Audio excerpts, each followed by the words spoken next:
Shout out to our sponsor, Sherry's Berries. The holidays are right around the corner. They're not even around the corner now, they're here. The holidays are right now, and who wouldn't love something sweet? Thanks to Sherry's Berries, you can send your loved ones some freshly dipped strawberries for just $19.99. Visit berries.com, click the microphone in the top right corner, and use offer code THEKNOW with a space.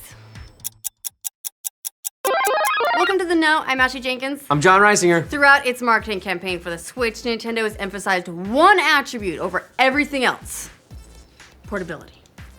Just think back to the reveal trailer. There's a guy playing the new Zelda on a park bench. It's having fun. Another dude gaming on a plane while the guy next to him is just trying to sleep. What a jerk. And then there's a bunch of guys who quit playing real basketball so they could play it on the Switch. Way more fun there.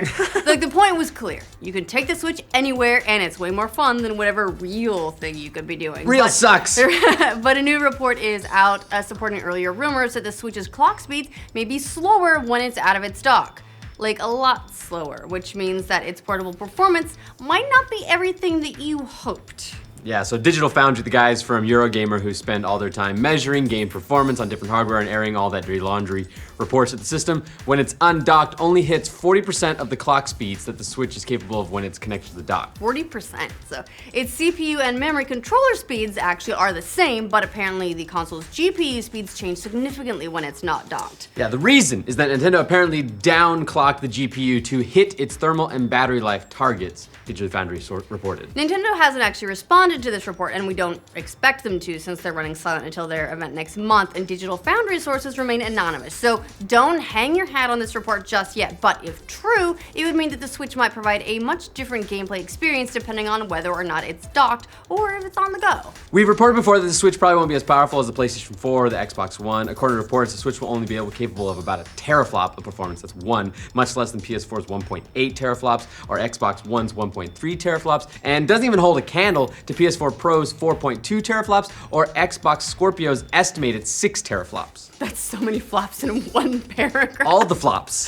The difference in power comes largely from the Switch reportedly using NVIDIA's older Maxwell graphics processing architecture rather than the newer Pascal architecture, which many have assumed the Switch would use because, hey, it's newer. But keeping in mind that Nintendo is always focused on affordability, and sometimes going one generation back in terms of hardware is a lot more affordable for them and lets them keep the hardware profitable. So it's not surprising, I guess, but everyone did sort of assume that it was going to be the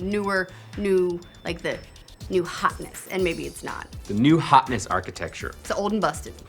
But in its report, Digital Foundry suggests that the Switch might not even take full advantage of NVIDIA's Tegra X1 Maxwell chip, which is what reportedly will be in the new console. The X1 chip's GPU is capable of 1 GHz speeds. At least that's what we've seen in NVIDIA's Shield tablet. But the Nintendo Switch will only hit 768 MHz at best, according to Digital Foundry's report. By comparison, the PS4's GPU hits speeds of 800 MHz. But even that 768 MHz speed is a best case scenario because the Switch only hits that speed when it's docked. If it's out of the dock, the Switch runs at about 307 MHz, hence that 40% number. Docked or undocked though, the CPU speeds remain the same, with the cores running at 1020 MHz in both situations. It's like, couldn't you get the extra 4 out of it and just call it a gigahertz?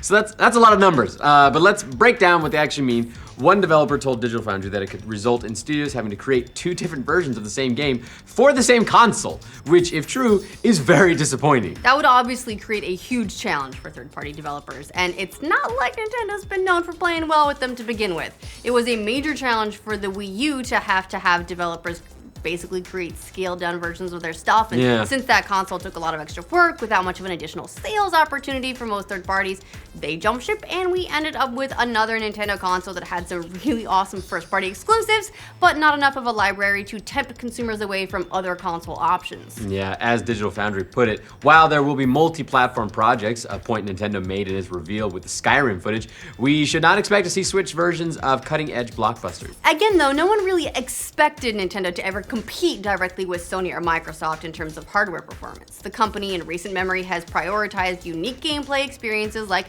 motion controls, or in this case, the on-the-go or in the home living room sort of Switch. On the b-ball court.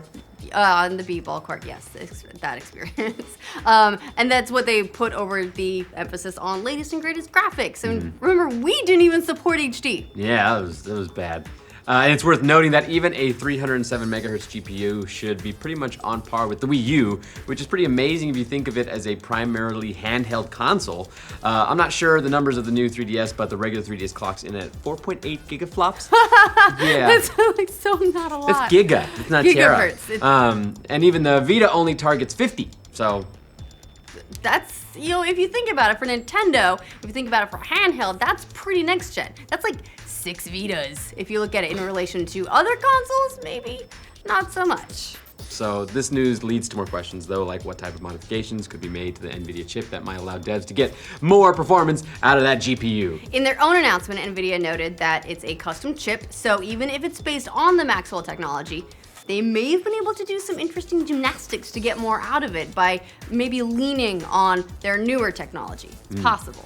And Nintendo is pretty well known for squeezing every last drop of performance out of its hardware to make some decent looking first party titles. Even Zelda Breath of the Wild looked pretty good in demos and running live on Jimmy Fallon. So in a way, this hardware news makes Nintendo's accomplishment actually kind of impressive. Yeah, specs are one thing, but the games are quite another, and what we've seen so far certainly looks impressive, bearing in mind that Switch has to operate effectively as a handheld device with a tight power budget. Digital Foundry wrote that. So maybe Nintendo's just gonna get even more economical with its power usage. I mean, if they're throttling the performance output to hit specific targets for battery life and so on, it seems pretty clear that that's where they're going with it, is all about economy. Yep. And given the power of the Wii U and what Nintendo's been able to get out of it, there's not much of a worry that first-party projects will still be pretty amazing. They're gonna be good. Yeah, Nintendo's got a good history of getting the most out of their hardware from the get-go. The question is, though, will third-party developers be interested in making games for a device with such strict limitations? And that will ultimately, as all things do, depend on sales. If the Switch is a hot seller, developers will be more willing to deal with it. If not,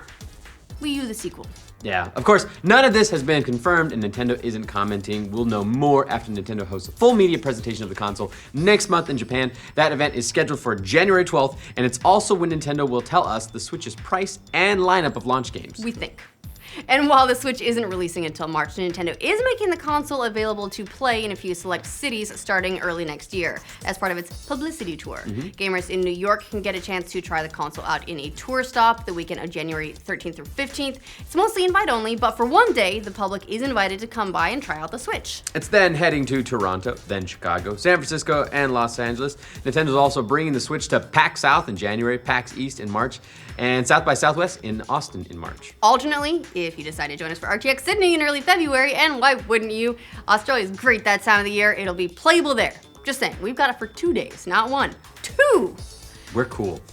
So, what are your impressions of the Switch? Does the hardware news make you less likely to buy one? Let us know in the comments. Or just does it meet all your expectations Yeah. of an on-the-go, in the living room console? Make sure you let us know. And for all your Nintendo Switch news, be sure to like this video and subscribe to The Know. Thanks to Sherry's Berries for sponsoring this update. The holidays are coming faster than you think. In fact, they might be right now while you're watching this video, so don't put off that gift shopping. Think your loved ones would like some freshly dipped strawberries? The answer is yes, because we fight over them whenever we get some in the office. Yeah, we have to label put, them very specific if they're put out anywhere. I just label them, Gus will be mad if you eat these, and then everyone steers It works.